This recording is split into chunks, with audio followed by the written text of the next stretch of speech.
Hi,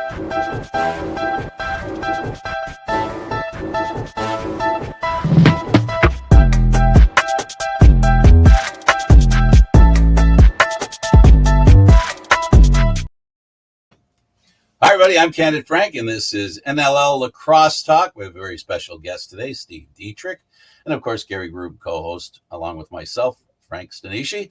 Steve, welcome to the program. Thanks, guys. I really appreciate having me on.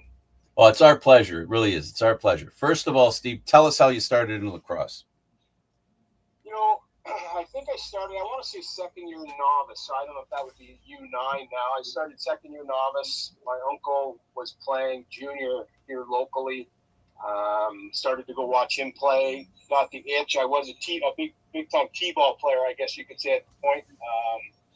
And I went out my first tryout, and obviously I had my wooden stick and my helmet, and we didn't have a goalie, and they looked around the room, and I was the easy choice as the little round kid that I was. I was the easy choice to play in net, and from there it's been history. I fell in love with it instantly, and have been doing it ever since. What's kept you in it? Yeah, I want to say, it's in your blood, but it's just something that I fell so much in love with the game and every aspect of the game. I enjoyed being a player, and then as my career went along, and even when I was still playing, I enjoyed the general manager aspect of it for the local team here in town. And then when I was able to get behind the bench, I started to love that. So it almost like one thing has transformed into another for me, from playing to coaching to be the GM. But let's be honest, it's the greatest game there is. The excitement level, the passion that the people, not only the players, the fans bring, it's second to none. So it's just something, once you fall in love with it, you want to do it for the rest of your life. The locker room, the game, the players, the people, the family, even family that isn't family. Yeah, and the locker room probably even a little bit more than the game. But, even when you mentioned family, like my dad and I were inseparable, and he came to all my games. My mom, well, both my mom and my dad, but my mom died fairly early, so my dad and I went to everything, and it was just something we did together, right? Like, my games became his games, and my practices became his practices. So it was something that we got to share for a lot of years, and then obviously into my NLL career, and then the next step of my career when I was the GM in Buffalo, he was along for the ride. So yeah, you touched on it all there. The locker room, the camaraderie you build, the game itself is so fantastic, and then the relationship that if your family jumps on board with you, the relationships that your families allow you to continue to play. So yeah, it's such a special game, but it's a special, I guess, complete total package with that. Everything comes with the game. Yeah, and I guess also it helped fill or at least mitigate the vacuum, the big hole left by the absence of your mom. Yeah, and you know what? Like my mom was. My parents were great because my mom was the avid supporter. I'm gonna sell raffle tickets. I think way back in the day we used to collect Sayers tapes. She was a team manager. She sat on the executive. She did all that. And my dad was, I'm going to come to the game sit with some of the dads, the opposite end of the arena from the moms, and we're just going to enjoy ourselves and then head out in between periods like they used to do and walking and walking. So my parents are perfect. Oh, God, do I have a visual. Do I have a visual. What a difference from where the women were sitting and where the men were sitting. I suspect it was a little louder where the dads were. Well, no, actually it was the opposite. Oh, really? On our team, the mothers were all the chatterers, and the dads were down there. They probably couldn't wait till intermission so they could head back outside again. But I had a great childhood with both my parents. Were really involved. Like I said, my mom more hands-on with the team, where my dad was more of a fan and the person that drove us everywhere. But no, it was great. And but yeah, once when my mom passed away, it lost a little bit because she wasn't able to be around. And she was, like I say, she was an avid supporter, sat on executives long after I left Kitchener Minor. She sat on the executives. So she got into it, it was tough when we lost her, but to keep my dad going and keep him around, and we lost my dad about 3 years ago. So to keep my dad going and keep him and I going together. You know, my dad was my best friend, so to be able to have, you know, my dad come with me to everything and you know, be as well known as I was, or be as popular with my teammates as I was. I wasn't a drinker, so when we were on the bus coming home after games, this is now I'm going to talk about my major stuff, not when we were young, but you know, when I played for Brampton, we'd come home on the bus after games, and the guys knew that I wasn't going to partake, so they dragged my dad to the back of the bus, and you know, by the time we got back to Brampton Memorial Arena, I think the old Memorial Arena where the barn was outside, by the time we got out of the parking lot, my dad was asleep. So yeah, it was a lot of great times, fellas. A lot of great times. Yeah, I guess the period at the end of that sentence is the social aspect, which I was kind of referring to in multiple ways. Yeah, definitely. Yeah. The social aspect is a fun part of my dad definitely partook in that. There you go. Gary. Where did the nickname Chugger come from? You know, it's a lot of people think it's because I like to drink or anything like that. I was again a bigger kid when I was little. Well, again, I was probably never really little, but I was a bigger kid back then, and I loved playing hockey. Like most Canadian kids back then, I loved playing hockey. So I used to play hockey, and I was a defenseman. I loved to hit people. So when I went in net, it's like, okay, this is boring. So when the ball used to come down my end, if the player wasn't keeping his head up, I would run out and hit him. So it was almost like a train. So it became chug, chug, chug. That's where it came from. A lot of people think it's drinking. It has nothing to do with that. And I quickly learned that you can't do that, because once the player puts his head up, you know, it's an easy goal against. So I got coached out of that in a hurry, but that's where the nickname came from, long time ago. Yeah, that's I can hear the other half of the sentence. Don't get in the trolley tracks, or you'll get chugged. Yeah, and a lot of guys did, but a lot of guys got out of my way and scored easy goals. So that's why the coach tried talking you out of it, huh? Correct. 100%. Oh boy, talk about going for it. I love it. We got royalty watching this thing as well. I have Tim Nab, who he by the way named his dog Chugger after you. And Dallas Eliak also talking about what a great goalie and GM you are. I want to go further on with that. You were talking about Kitchener-Waterloo and coming up in the program. Let's talk a bit about the program that you came up with and coaches and some of the teammates that you came up with. Yeah, you know, back when I started, it was actually a funny story. Laurie Holman, who was the head coach of the All-Star team, I guess, was out at a house league game, which I just started, and he asked me to go out and play or at least try out for the All-Star team. So, you know, I don't even know if they do that in minor anymore. Is there house league? I know there's travel teams, but back then we had to play house league. If you were going to play on the All-Star team, you had to play house league.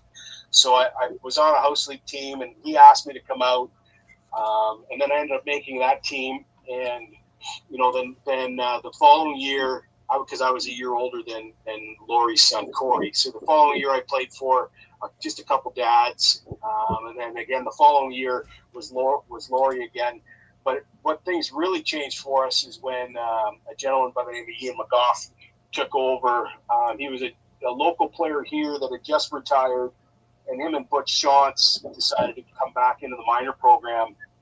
And they came back in Bantam. So I think, what would that be, U15 now? So they came back in Bantam, and they took our group, and they stayed with our group all the way through midget. So Bantam and midget, we were really successful. You know, we had started to achieve things that we had never achieved. And then, you know, back onto the junior program, we got in with Laurie Holman, Dan Fotopoulos, and John McCrae were our coaches in junior, and we were actually a really good junior B team. We won the Founders Cup in 87, 88, and then we lost to Orangeville in 89 and 90 in the Ontario final. But, you know, the funny thing is, Gary, the second part of your question there is guys that came up with me.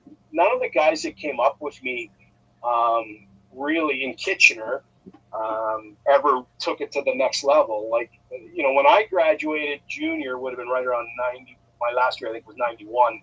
Mm-hmm. The Pro League wasn't really even thought of then, right? Like there was, I think, the Eagle Pro League or whatever it was, or the Major NLL Lacrosse League had just started from the Eagle Pro League, and I think there was 4 or 5 teams. So you didn't really think of it like that you were going to go. And I luckily got, basically nudged to Baltimore in 1992. But prior to that, like, none of our guys in Kitchener ever, I don't even think many of them went on to play senior, let alone, junior. Like, we had like Paul Chipman, and like, these names aren't going to be here with you guys, but Paul Chipman, Carl Becker, Dean Payne, Jamie Diebold, like, excuse me, those were our best players in minor, and they got into junior, but once junior ended, they never went on to the next level. So really, you look back at the group, Colin Doyle's group might be the first group with like Mike Poulin and then Benesh and guys like that. That might be the first group of Kitchener kids that have continued on and into the pro league. Excuse me, guys, I'm fighting a bit of cold. But my group, luckily or unluckily, however you want to look at it, my group just never had anybody that wanted to continue on to senior, let alone, like I say, to the pro league, because there was no pro league technically back then. It was never on TV. You never heard about it.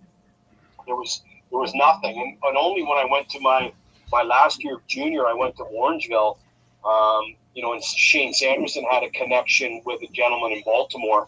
And that's how I got to go to Baltimore for the 90s too, major indoor lacrosse league season. So yeah, it's crazy when you think back now, because you watch these kids now, they're studs in minor, and then that whole group goes into junior, and then that whole group from junior goes, into play major. Kitchener, we just didn't have any of that. Once the guys were done junior, they just never played at all.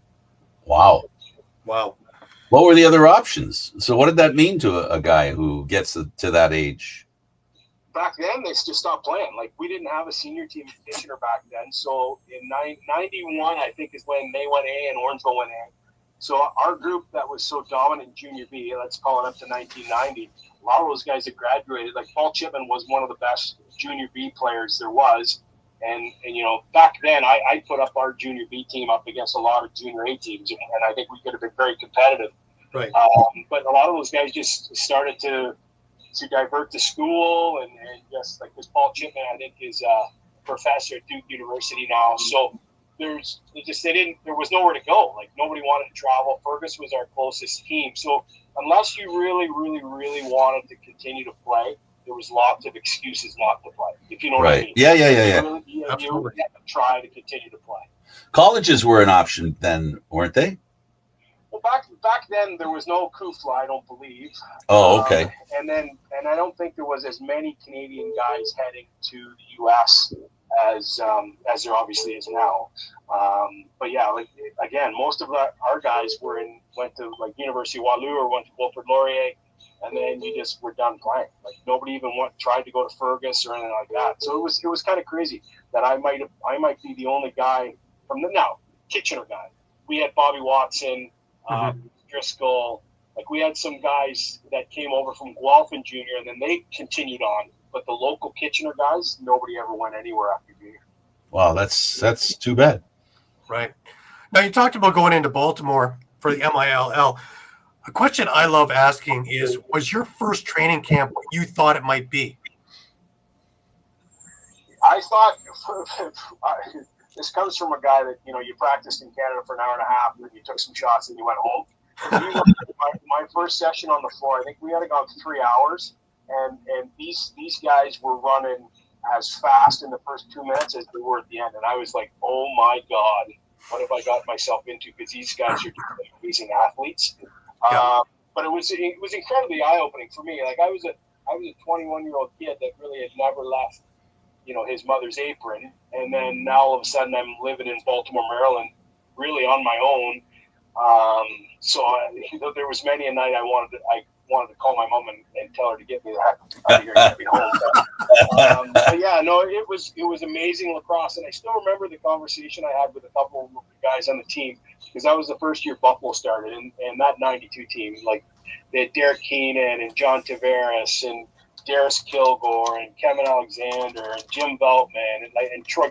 I could go down the whole team. The whole team's a who's who of Canadian lacrosse Hall of Famers. Yeah. But I think they started 0-2 or 0-3, and I was peacocking about this team, and these guys are like, "Bud, are you kidding me right now? Like, these guys aren't very good. And I'm like, well, it's just wait. And then, I don't think it took them another 2 years to lose a game. Yeah. But it was a great experience. And if it wasn't for Shane getting me there, I don't know when or if I get into the major and lacrosse league. But it was a tremendous experience. And a 21-year-old kid that got to go move to Baltimore, play with guys that I'd never even heard of, let alone knew. And kudos to them. Daryl Russell and John Stewart were the coach and the GM, and they took me in and they took me under their wing, and they made sure I was taken care of. So it was such an eye-opening experience, but it was such a great experience. Well, a great life experience for sure. Right. Darius Kilgore, when we had him on the show, he talked about the MIL being like the wild, wild west, because something that maybe a change of possession back then would probably get you a 5-game suspension now. Let's talk about the difference in style of play and what you had to face.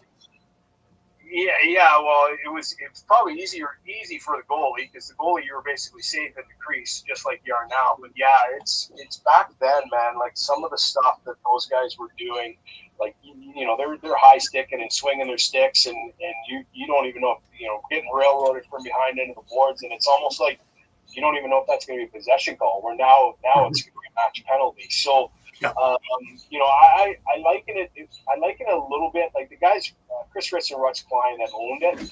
They owned the whole league, and they were big time promoters, right? So it's almost like the more physical and the more athletic they could make the game out to be, and the more rough house they could make the game out to be, the more people they were going to put in the stands. And Buffalo was an instant draw right off the hop. So. Buffalo's a blue-collar town, and the rougher it is, the better it is for a lot of these fans. So it was great for Buffalo to get in there. But Darius is so right, because you almost didn't know from one possession to another possession what was going to be called, or it even got to the point where, okay, if this team's winning, then you knew 3 penalties were coming the other way because they wanted to keep the games close. Like it was. I make a joke many times that it was sort of like professional wrestling, that it wasn't predetermined, but they had a good idea how they wanted the outcome to come, so they helped those outcomes come. If you know what I mean. Absolutely. I find it hard to believe that they thought they could sell physicality. Can you hear the sarcasm in my voice? Listen, you don't have to get me into it. I'm a diehard Toronto Maple Leaf fan, and when there's a fight or somebody gets rocked, I'm jumping out of my chair and I'm excited. Don't you wish somebody the ice would jump? Yeah. But then I think that the 19,000 people there aren't sitting down either. No. Absolutely. Well. So it's crazy. And listen, coming from a guy that's probably had 6 concussions, if not more, I understand the reason behind why everything's changed. But it was just so much more fun back then, watching and being a part of, no doubt. No, it still is. It still sells. It's just a little more on a leash, and they're trying to sell it's happening in lacrosse too, right? It's the transition game. It's moving back and forth. It's just part of the game and the way they're moving it, right? Yeah, now you're selling speed and skill instead of brute and brawn. And there's less and there's less liability playing that way. Yeah, there's less people getting injured with speed and skill. Absolutely. Two-handers across the side of the head. No matter how entertaining it is. But, nobody complains about the odd mask the odd scrum. I don't think people complain about that. They still love that kind of stuff. And I think the nice thing about physical play is that it gets very intense. And the intensity, I think, as much as the physical aggression, it's the intensity, I think, that also ratchets it up for the fans. Yeah, without a doubt. Like, and I can only speak to Buffalo, but would the Buffalo fans love to see a fight? Sure they would, right? Like, sure they would. But they love when the game's intense and it's close and there are 2 teams racing up and down the floor, and there's open floor hits and the goalies are making great saves. Yeah, like that's easy to sell too, and the intensity about it, and I'm sure Gary can attest to it. I'm sure he's been in our building many times. The atmosphere inside our building is tremendous to begin with. So when you pile all that stuff on, it just makes for such an amazing night. Yeah, the sales pitch is we sell a seat, but you only need the edge. Yeah, 100%. That goes back to That's the old MILL. Yeah, absolutely. That's right. Definitely it. Well, that even goes. I remember the days in Memorial Odd where I was sitting in the orange and afraid to look forward because I might wind up in the middle of the floor. It was scary. Yeah, back in those old odd days, I remember going to a couple Sabres games and you'd sit in the oranges and it's like, oh my God, like I don't know how people are that were up there drinking, because if you were to slide down the stairs, you're going right over the railing, right into the next level. That was crazy. Yeah. And again, the Buffalo fans are second to none. So the atmosphere, even inside Sabres games back there at the Odd, it was just crazy, and everybody's jumping around. And it's like, oh my goodness. Yeah, all the arenas were like that. The Gardens was like that as well. Yeah, I didn't get to go to many Leaf games, but yeah, back then, the old sitting up in the grays. Whenever I got to go to be up in the grays, you had that. You need binoculars to see the players. You had that railing. Yeah. And that was what was between you and the greens, about a 30-foot drop. The Blues scared me there because there was those were awful too. They were so steep that if you lean back, you couldn't see from the blue line in. If you're lucky, you end up on the net, Gary. Yeah, true. Now, you had a chance to play in some of the greatest of old barns. We talked about the Odd. We talked about Maple Leaf Gardens, Boston Garden, the Spectrum, Nassau Coliseum, Pacific Coliseum, etc. Did you have a favorite in any of those, or are they all just amazing? Yeah, no, they were all amazing. Honestly, and I know you named all the NL arenas. My most favorite arena to ever play in was Memorial Arena in Brampton. To me, that just all the great players that played before me there, it was tremendous. But if you want to talk pro arenas, it's Maple Leaf Gardens will always be the most special to me, because you grew up as a kid. That's where you watch hockey night in Canada. Every Saturday night and stuff like that. But yeah, all those arenas, Gary, like as you said that, it just you take you back for a second. Like, yeah, the Nassau Coliseum's not really around anymore. Boston Garden's not around anymore. Maple Leaf Garden's not around anymore. The Spectrum's not around anymore. It's crazy how big those old buildings were. And listen, they've gone into nicer, newer, more modern arenas. More as well in Buffalo. Like all of them are now gone. But they were such amazing experiences to be, let alone play on the floor, but just to be able to walk around underneath places that the fans wouldn't see, and then you think to yourself like, oh my God, like some of these places, like there's rats and it's on benches, but it's like the Nassau Coliseum or it's like the Boston Garden. But yeah, they were all so amazing. Yeah, it's not just the game changed. So did the arenas, because when you played in Boston or you played in the Odd, the arenas were smaller, which basically made it easier for contact and harder to avoid contact, didn't it? Yeah, and the boards shook, right? Yeah. So everywhere, like the old boards used to shake, and a lot of those old arenas, the people were right on top of you. So like the Boston and the Odd and Buffalo, everybody's right there. Like they're almost straight up and down. So like there's nowhere to go. And like that's why Buffalo used to be such an amazing place to play, I imagine, as a home guy in the old building, because it's so difficult to go in there and you're playing the Bandits, who were the best team in the league. You're also playing 16,000 people screaming at you, and they're right on top of you. So it's almost like I got to go except my own bench, and you can't. All 16 guys can't climb under the bench, right? You got the Bandits, and then you got 16,000 people. So it was pretty awe-inspiring. The Spectrum was a lot like that as well, because there's nowhere to go in there. Yeah, exactly.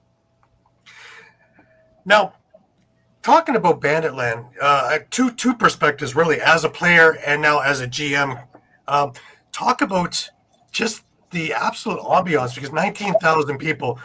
The first championship that you won in 23 up in the press box, it was scary because the floor was shaking underneath my feet. And being up in the roof, that's an uneasy feeling. It's crazy in there. Yeah, like I was able to play there. We were never able to win. We had some good teams, but we were never able to win, and we had some good crowds. But what we've developed now is like, again, just amazing. The fan support that we have. We've been lucky enough to have a good team now for the last little while. So they usually are married, but the crowds that we get in Buffalo, they're pure fans. Like they're not just there to go to an arena and have a couple beers. Like our crowd is fully invested in the Buffalo Bandits. They're not invested in it's a Saturday night. I got nothing to do with my friends, or I got these tickets to me, so I'm going to go to New York Saints game. Like that's not what our crowd is. Our season ticket holders that are fully invested and know the game and know the Buffalo Bandits in and out. And that's why it's such an amazing experience, because our fans are right into it. Like they know who the opposing players are. They know who obviously who our players are. So they're right into it. And, Chris Swenson, he's basically I like to call him the cherry on top, because he's what puts everything together, right? So he knows when to speak, when not to speak, when the crowd needs a little push, when he needs to back off because the crowd's already right into it. Like what we have going on in Buffalo, and again, I'm just a small part of it, but what we have going on in Buffalo is special. And I wish we could mirror what we have in Buffalo to the rest of the league, because, what we have is basically professional sports. You go to some of these other arenas and there's 5,000 or 4,000 or 3,000. So you almost feel like, I don't know. But when you're playing in Buffalo, it's like you're playing in the NHL. That's what it feels like. Because you have, you go out there, you have 18,000 people. They know who you are as an opposing player, and they're screaming at you. They're back on the team. Chris Swenson's right into it. The organ's playing if the organ's going. Like that to me is what I think what NHL guys feel like. For at least those 2 hours, that's what NHL guys feel like. Where, regrettably, where we go to other places, it's a lacrosse game. You know what I mean? We just play lacrosse. And whether you're playing at Memorial in front of 20 people, or whether you're playing, at the Nassau Coliseum back in the day in front of 4,000 people, we're playing a lacrosse game. In Buffalo, you're playing lacrosse, but you feel like a professional athlete. Well, he also, I'm sorry, go. Yeah, no, I was going to say, you feel like this is what it must feel like to be a Buffalo Sabre. And our regular Joe guys, well, maybe not now. I know where you're going to go with it, Frank, but not now. Or this is what it feels like to be a Toronto Maple Leafs. You want to go? Well, I guess what I was going to say was, regardless of those other groups of teams, I think just to focus on Buffalo and the success that you've had, that helps as well. The success and the pride. I could go and say, the contrast between the success that you've had and the Sabres have had, makes you a little bit more of a pearl in the town. You know what I mean? Which is natural, right? Everybody loves a winner. Everybody loves a winner, without a doubt. And like you said there, yeah, winning has helped, but Buffalo's always had their core group of fans. And I think what winning has done is has put our, name out there in the community, where now, 5 years ago, a guy brings his buddy, or a dad and his son would come to the game and they buy 2 extra tickets and they bring his friend and his child's friend. And now those 2 guys become season ticket holders. Like that's what it's become in Buffalo, to where it's the ticket in the wintertime. On Saturday night in Banditland is the ticket to get, and they're hard to get. And they're hard to get because we have so many season ticket holders, because they're so invested in the Bandits. Again, does winning help? Yep. Sure it does. Well, it's the pride. It's the pride. Honestly, Steve, it's the pride. The fans are proud of you guys and what you do. That's all part of it too. Like it's about the pride and the glory, and they're sharing in it. Everything that you guys do on the floor, they're like you said, they're invested in it, right? And they're having a great time. You're helping them have a great time because of the way your team plays. And we talked about the physicality, and I'm just adding in there, add the cherry on top. The team is a winner too. So pride is easy. Hey, come check out our team, that kind of thing. That's one of the benefits of having such a great game, regardless of the winning, the great game, right? The pride that people have in going. Without a doubt. And you talked about how, we, the fans do a lot for us. Well, man, the fans are everything to us. Like them coming to the arena, it helps us have the 6 man. It makes us better. You're 10 pounds heavier, you're 2 feet taller, but it also allows us to continue to keep this group together, because financially we're stable and we can put more money into the team. So it's a whole complete cycle, right? So the fans are as big a part of this as any of the players are, because without the fans, we wouldn't be able to have this team. So it's a complete circle, from the team to the fans, everything. If any of that section breaks down, it doesn't work. But right now it's a complete circle going on, and a love affair. I'll call it a love affair between the fans and the players, and the players and the fans. And the pride's on the floor too. That same pride I'm talking about with the fans is pride that's within the locker room as well. The locker room. So 100%. And part of keeping it going is reminding the players, I guess, of how much pride drives you, wanting to succeed. It's, we have a tremendous leadership group, in Buffalo, that they don't ever let the guys become complacent, right? Like it's easy when you lost in 19, while the drive, you have COVID, and then the drive to get back there, and then you lose to Colorado, and then you finally get over the hump and you beat Colorado again. Real easy to say, okay, we did it. We did it. It took us 3 times here, but we did it. This group, and we've had the same core since 19. This group has said, no, man, that's not good enough. We want 2, because we think we should have. We think we should already have 3. And then once we get to 2, it's like, last year that we didn't even talk about it. Like, it wasn't even mentioned from JT, any of the coaching staff, any of the players. It's what drives these guys. And it's really the leadership group that we have. And you talk about the pride, Frank. It's the leadership group that we have that just refuse to lose. Like they just don't want to be part of a losing team. And when you have a group like that, that's what's special. And as somebody who's a general manager, you just step back and you don't want to see you put your feet up, but it's almost like, okay, there's nothing for me to do here. Like, these guys have taken control of this team, and they're going to run with it. And luckily, we have a great group that has taken control of this team, and they've ran with it. And hopefully we can do it for a couple more years, but who knows? Right. Let's go back a little bit on that, though, because you take over in 2012, and it wasn't exactly the rosy picture that we have right now. You had a lot of work to do because there were no first-round draft picks. The team was old. It needed to be redone. You had to do this basically from scratch. And over the next few years, you were able to put it together that you made the finals in 2016. You made the finals again in 2019. And then we had COVID. And again, you kept building and kept to the point now that we have Burns, Smith, McKay, Kluche, Nanico, Whitty, Wires, and it goes on and on and on with veterans like Priolo, Matisse, Dawson, Spanger. And this wasn't at your disposal originally. So, you can put your feet up now, but you had to roll up your sleeves and really get to work. Talk about the early days and having to rebuild this team so that we have this championship dynasty. Yeah, when I took over in 2012, it was what I was so excited to be able to do it. Obviously, I played Orange and Black, played there, and then when you start looking at things, and it's like, I don't know what I've gotten myself into. It's one of those ones where they had traded a lot of first round picks away previously. Yep. For win now, quickly try and win now.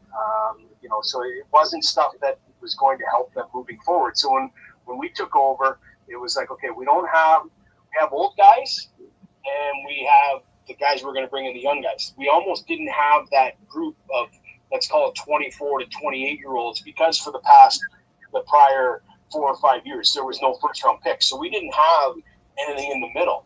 So it's like, okay, and listen, I played there. So JT, he covered up a lot of mistakes. When it came to the draft table, when you have the greatest that's ever done it, you put a group around him and you're still going to be good. So it covers up mistakes at the draft table. Or because of him, you're always trying to trade first-round picks to get somebody to bring in now to help you win today.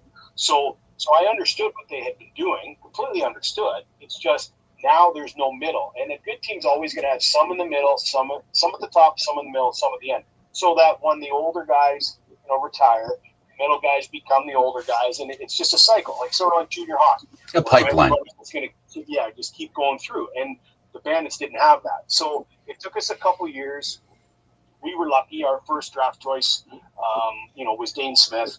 When you're lucky enough that you're able to draft, a guy that I think is going to challenge maybe JT at the end of his career. I don't think anybody's ever going to match JT, but I think Dane may be the next one to be number 2 on that list. So when you're able to draft that guy, it's like, okay, so now we're on the right path. We started to bring in some culture changers, Andrew Watt, David Brock, people like that came in, and the Bandits used to be about if we can't beat you on the scoreboard, we're gonna beat you up in the bar after the game. We wanted to get away from that, so we brought in some good character culture guys, and slowly but surely over time, you're starting to change the culture, change the character. Dane's learning from JT and Sean Williams what it's like to be a professional, and then we're lucky enough to draft Josh Byrne, and we're lucky enough to draft Ian McKay, and then Matt Gilray turned into Tohoka Nanticoke, and Chase Frazier, and then we're trade for Chris Kluche. So when you're able to slowly go accumulate picks, bring in the right guys that you want to change the culture, and then all of a sudden what becomes more important in the locker room is winning and playing the game and staying in shape, and not who's going to fight who after the game or how many beers you're going to drink after the game. So now you've changed things. And then luckily, when we were bad, we were able to get Dane. When we were bad, we were able to get Josh. We were able to get Chase Frazier a little later. A year that we made a trade to accumulate a second first-round pick, that was year we were able to get Ian McKay and Matt Gilray. And then Gilray, like I say, turned into Tohoka. So it's taken time, but we've had patience. Luckily, our organization in Buffalo has been fantastic. Scott Loeffler never gets talked about, never gets enough credit for the job that he does behind the scenes to keep all of this together and allow us to do this and move players into Buffalo and have them be out in the community. Like, there's just so many things that Buffalo does. It's easy to look at Buffalo and say, okay, I see 18,000 people. They're successful. How do they do it? Take a day and hang out with Scott Loeffler. Like, he'll show you. He's got the blueprint. Get out in the community. Get into schools. Get to inner city stuff. Like, just get out there and do some things that other teams just refuse to do. And it's, Scott's allowed us to do that. We've been lucky that a lot of our guys, like Dane, is such a tremendous leader. Josh Byrne, tremendous leader, and they're physical freaks, right? So they live in Buffalo. They're at the gym every day. They're at the gym Sunday morning after Saturday night game. What do? Well, they drag Kluche and McKay, and then this year it was Lucas Nielsen and Dylan Robinson and Cam Wires. So they're dragging all the young kids with them. So those guys, much like Dane got to learn from JT and Sean Williams, these guys are now learning from Dane and Priolo and Josh and stuff like that. So it's been great. Like I say, Scott's allowed us to do a lot of things that we probably wouldn't have been able to do in most markets. But again, it's what makes Buffalo special. And then again, maybe none of this all happens except when 2019 when we signed Matt Vince. So maybe none of this happens until we sign Matt Vince. But it's been a good group, and like I said, hopefully we can keep going. You said something very special, that JT, you could add players to the team and JT would help them work, make them better. When he decided to be the coach, how much did that change things? I don't honestly, Frank, I don't think JT has changed. Like, JT was such, like, it was a privilege. I got to play with him. Richie Chugger was our captain, and he was a tremendous captain when I played, and JT was our assistant captain. And then when Richie retired, and I came to Buffalo, we wanted to make JT the captain because JT, believe it or not, whether we were up 10, down 10, whether we were before the first exhibition game or whether we were going into the championship game, he's the same. Like, he was the same in the room. So, he just brings a calming presence. He brought the calming presence. He was always open. Whether you were the fourth round draft choice or whether you're the second leading scorer, when he played, he always had time for it. He always talked. He talked to everybody. He would never push stuff on you, but if you asked the question, he'd give you the shirt off his back with knowledge. He would help everybody, and I got to see that as a player. So when he retired and we wanted to bring him on the staff, and then when we eventually made him the head coach, it's because of all those things that I just talked about. When we play a big game, or whether we're playing our first exhibition game, JT's demeanor is the same. Whether you're Lucas Nielsen or you're Dane Smith, JT treats you the same. If Clay Scanlon's got a question for JT, he'll open up and speak to Clay Scanlon. JT, and I could go on for hours about JT, but he's perfect for what we need. He's perfect for us right now because we have a really good team, and they may not be able to think on JT's level, but when he speaks, they understand. But he's also so good at dumbing it down for somebody like me that when he speaks, sometimes I don't understand what he says, but when he changes sort of the language, than even somebody like me can get it. But JT has been so much to this organization, first as a player and then as a coach. Like he's the greatest of all time, and it's not even going to be close. And he's probably going to go down as the greatest coach of all time as well. You answered my question with me using the wrong word. The word I meant what I was trying to ask is how did he influence the team and their success? And you answered the question. Yeah, and he's been unbelievable, and he continues to be unbelievable. And the best thing is he watches a ton of videos, so he's always trying for himself to get better. Like, listen, I know lots of coaches, and a lot of coaches are great. There's two to me that stand out. One is JT, one is Kermalowski. They're probably the two smartest lacrosse players I've ever been around. And what makes them even that next level is they're always trying to get smarter, if you know what I mean. Oh yeah, they're always trying to. I got to play with Kurt when I was in Rochester. Kurt is an idiot savant when it comes to X's and O's, and he's always trying to learn. And JT's the same way. He's brilliant when it comes to X's and O's and plays. And if this breaks down this and this option, there's always 17 options off of one little play, but they're always trying to get better. But that's what makes the great ones great, right? Like you hear stories of, Connor McDavid last year worked on his one-timer, and the year before he worked on his backhand all summer. The great ones always want to find a way to get better, and that's what those guys are like. Yeah, the game's very fluid under their leadership. Without a doubt. And listen, what JT's great at a lot of things, but he's so good at listening to what the players, the pulse. He's always got the pulse of the players, so that if Josh is going one night and Dane's not, then he changes things around. If Kluch and Fraser are going one night, Dane and Josh aren't, he's changing things around. Like he's always so good at adapting to what's going on, and he's always good at listening to the players. It's like, okay, let's run this, and then if one of the players say, well, I don't think this is working, how about this? He's so open to changing things. But again, that's what makes the great ones great, is that their adaptability, they're continuing to want to get better, they're smart, so they have the complete package, and JT and Kermalowski definitely have those. No, so you're saying one of the best leaders need to be led once in a while and accepted. And that's, Frank, I never thought of it like that, but that saying there is tremendous. Yes. That, again, JT is the best. Sometimes somebody might have a better idea than him, and he's the first one to say, hey, I never thought of it that way. That's a great idea. But that is a tremendous saying. We have a football GM here for the Toronto Argonauts, Pinball Clemens. You may or may not have heard of him. His favorite saying is he hires people with the intent of him not being the smartest person in the room. And once you accept that, you become open to having the best people around you. And in the case of your coach, JT, you're open to having the best ideas be a part of the team. 100%. 100%. Listen, I've heard that saying before, that you want to surround yourself in a management position. You want to surround yourself with people smarter than you.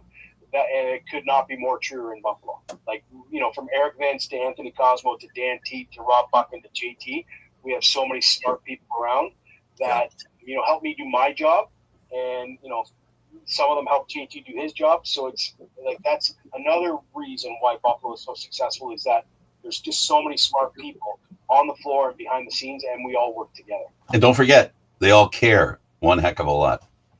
Yeah, without a doubt. Yeah, because it shows with the way the organization operates.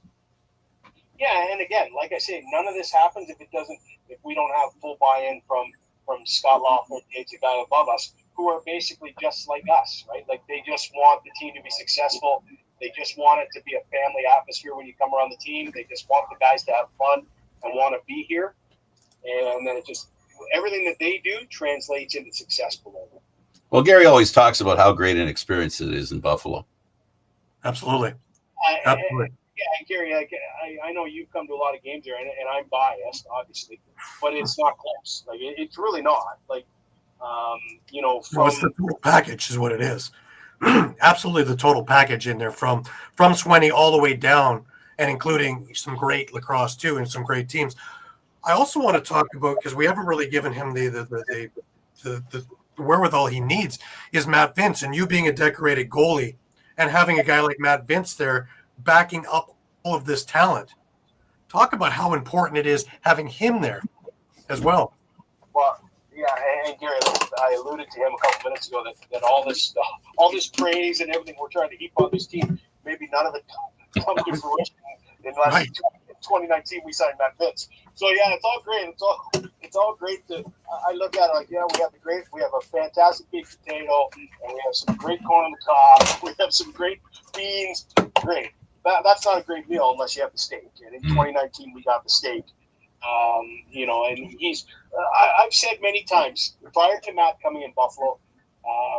You know, I was lucky enough. I got to play with Bobby Watson growing up. Him and I shared that in Kitchener. And I would tell anybody that till I was blue in the face, the greatest goaltender I ever saw was Bob Watson. And then all of a sudden Matt Vince came to Buffalo, and it's like, oh my God, like I think I've seen an equal. And no disrespect meant to Bobby, but I think Matt is on a tier to himself. And then Bobby's on a tier to himself. And then the rest of us are on any other tier you want to look below that. Matt's the greatest there ever is. Like, and he continues. Like, I thought I was in awe of him in 2019.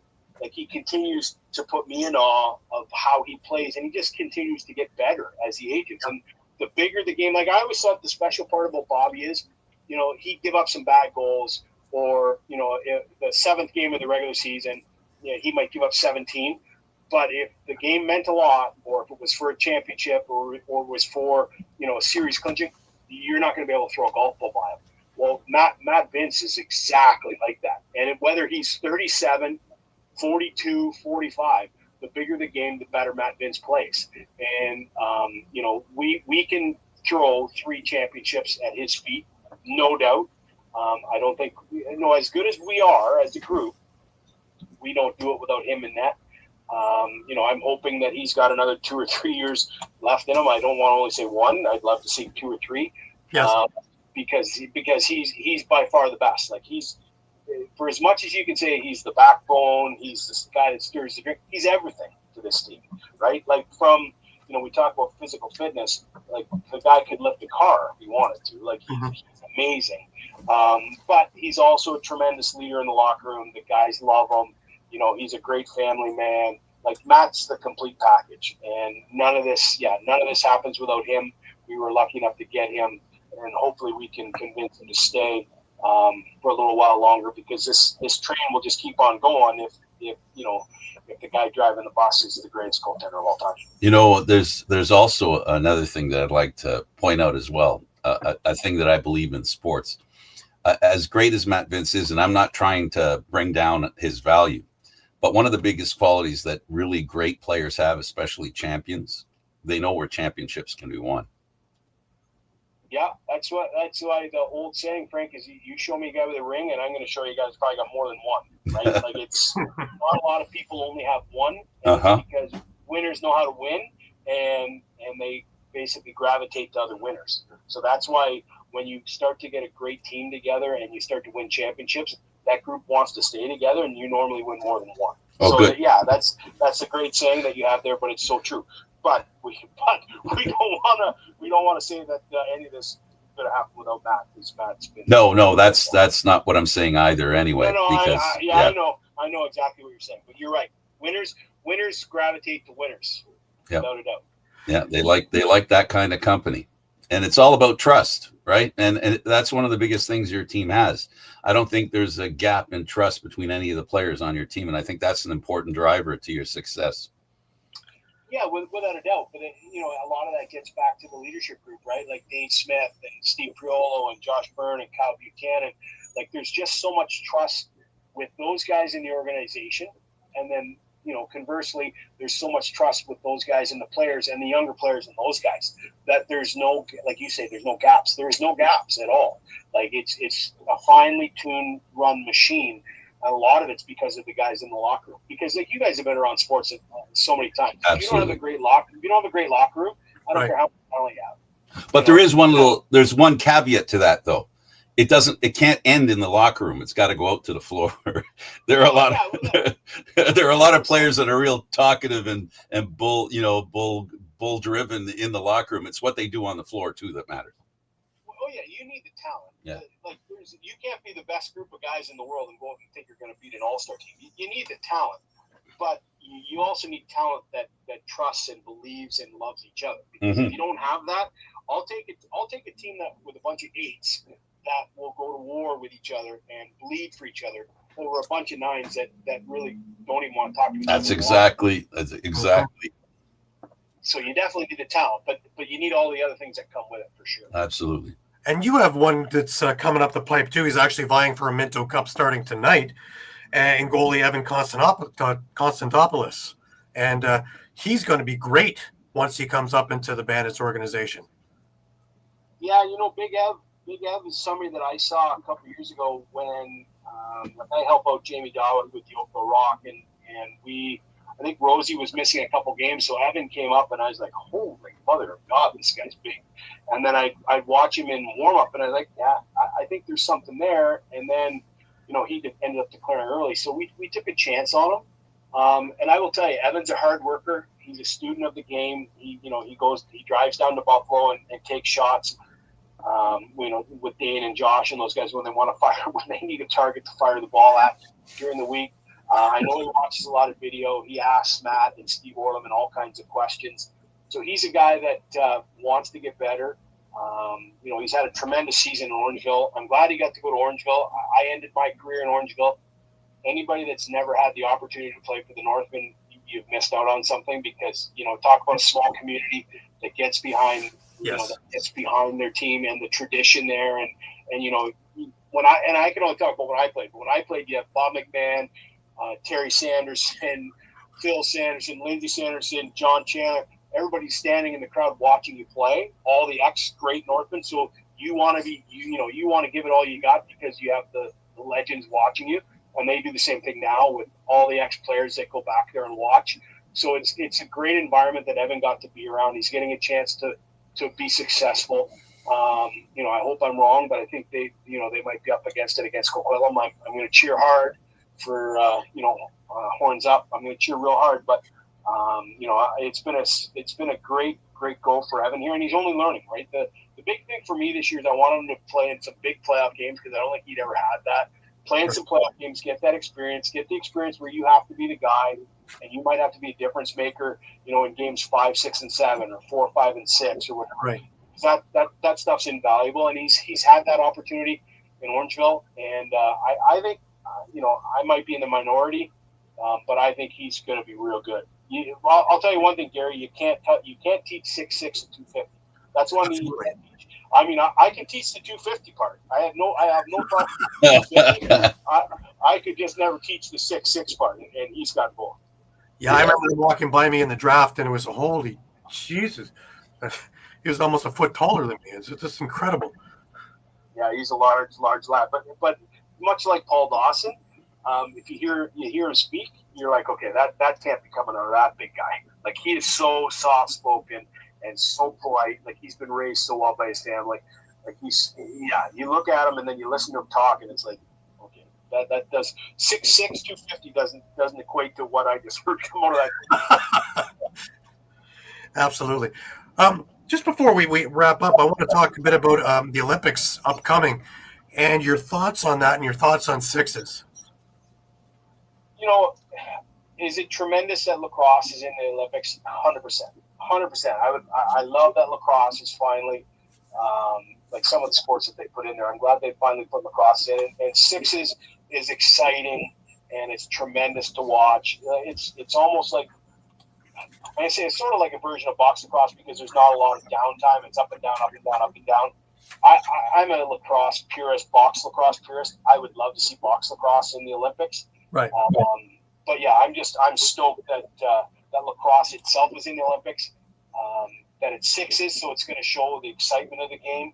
I just, part of my heart just wishes it was box lacrosse. But I'm gonna be glued to my TV. Hopefully Dane's there, maybe Josh. So maybe there'll be some Bandit content that I'll be able to cheer for.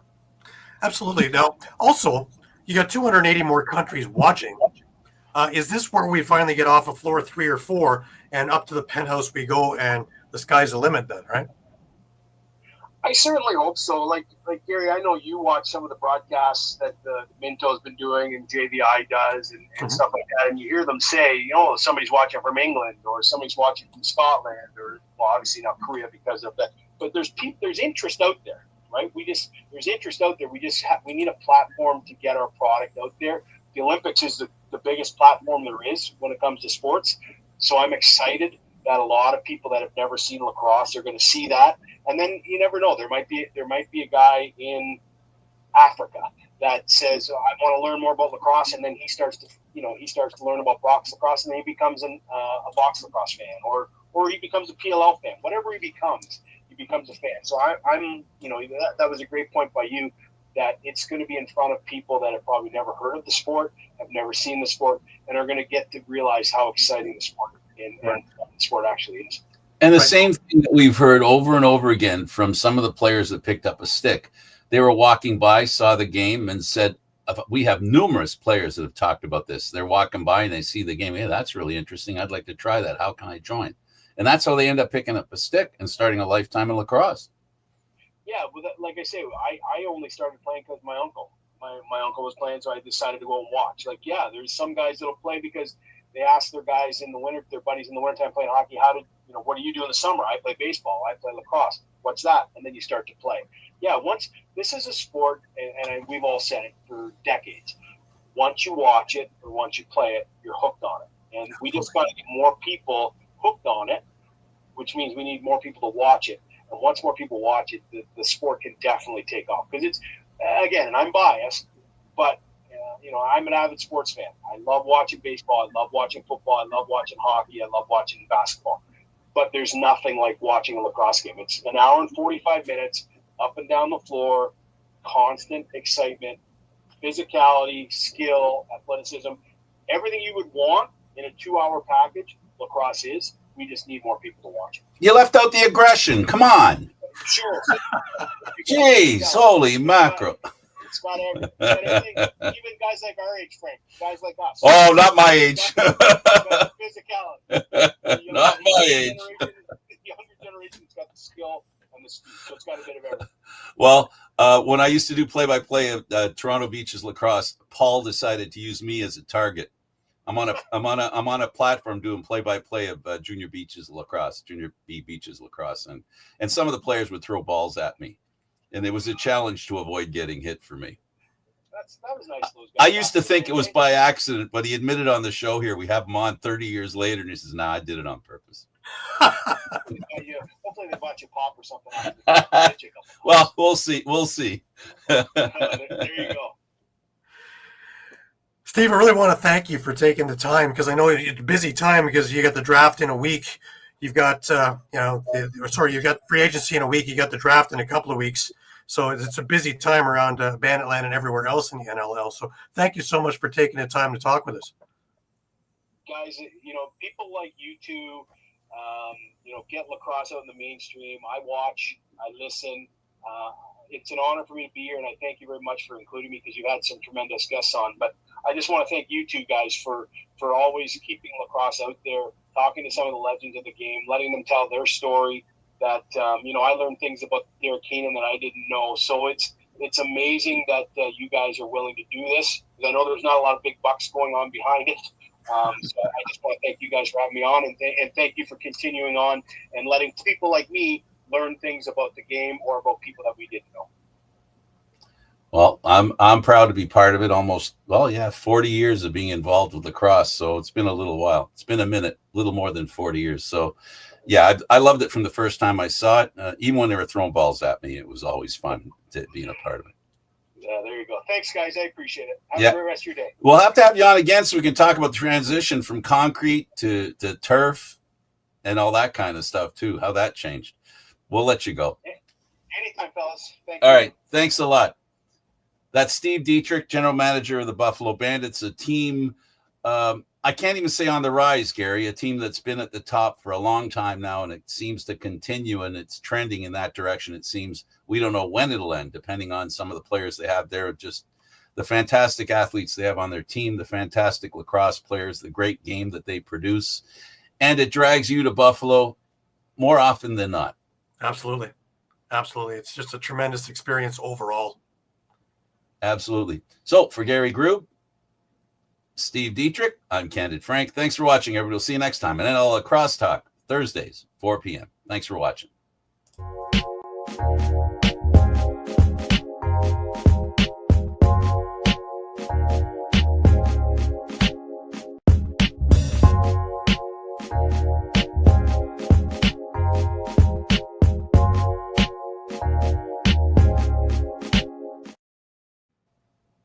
I guess he hung up, Gare. Yeah. Yeah. Okay.